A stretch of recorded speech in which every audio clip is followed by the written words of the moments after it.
Hi, my name is Claire Chen. I come from Hong Kong and my family is a Buddhist background family. So I was vegetarian since I was 12 years old. I came to Perth to study pharmacy in Curtin University. So during April 2011, which is in my 4th year of my study, that I just go on YouTube just randomly and browse aimlessly on videos because I have so much free time back then. And I had come across a video called The Truth About Michael Jackson's Death. And I had found out some very interesting things from that video, that Michael Jackson's death may not be he has overdosed to kill himself, but someone may have murdered him. And after that video, I just start linking to other videos and do lots of research about the topic. So I found out the genetic modified food from Monsanto is really not for human consumption. And there's so many labelings in the package in our supermarket, food are not listed.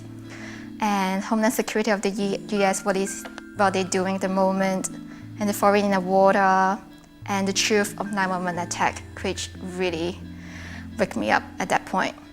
And after digging in for hours and hours research for half a year, I became really depressed because I came to realize that the world that we're living in is really micro-monitored and controlled by an organization. And the film Matrix is not really a movie, but actually is really the world that we're living in.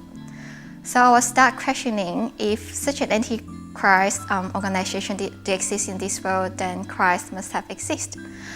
So, and then the night, I just spent hours digging on this research, and I came across the link called A Trip to Supernatural by Roger Monet. And that video was filmed 20 years ago with a couple of journalists with Roger.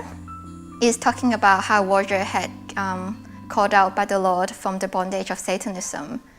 And I was watching that video by myself at 2 a.m. in the morning, which was really scary. But God had taught to me through that video. And there are main 3 things that I remember. So the firstly is about reincarnation. And actually there's no reincarnation, as we just die like sleep after death. But as a Buddhist background, I do truly believe in reincarnation at that point. And secondly, about evolution from Darwin, that we just evolved from A. So as a science student, I do believe, evolution back then. But Satan was using it because if there's evolution, then there's no creation needed, so God is not needed. Thirdly, about Sunday worship. So basically people go to worship on Sunday, it's really worshiping the sun god instead of the God in heaven.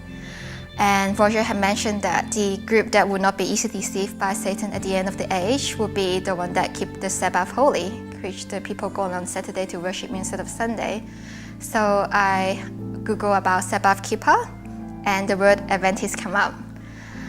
And then I had come across a website called amazing.org, which is from the Adventist website, Fred Poland's website, and I started to read children's Bible story from there because I really have no ideas about the story in the Bible or the biblical facts or anything. And then I finished off the series for the lessons for beginner Bible students.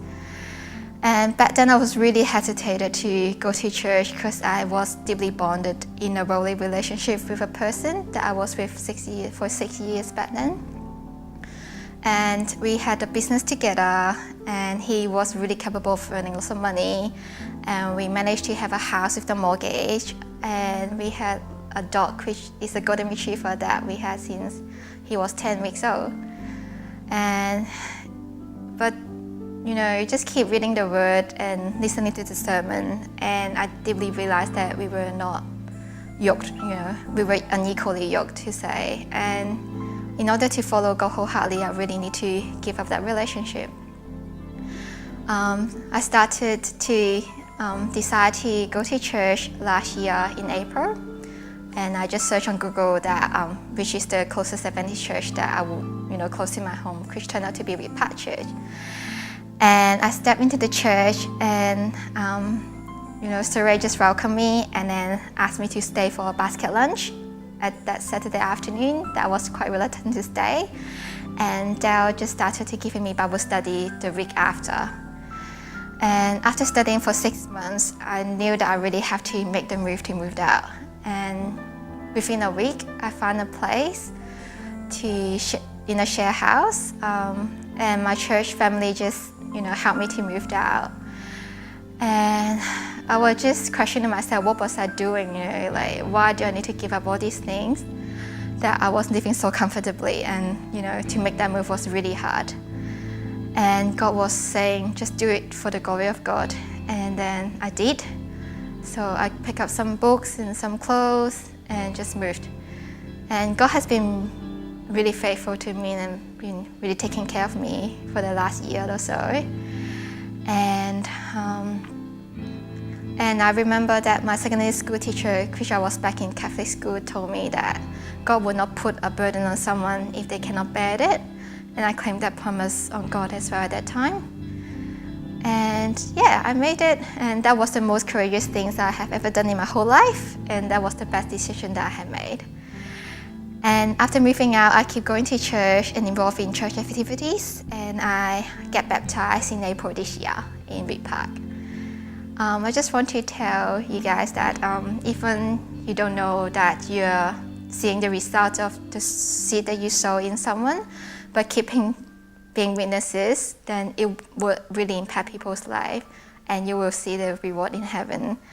And when doubts and temptation come into my mind, I always claim the promise of God from Proverbs chapter 3, verse 5-6, that trust in the Lord with all your heart, lean not on your own understanding, in all your ways acknowledge Him, and He shall direct your path. And this is my story. Thanks for listening.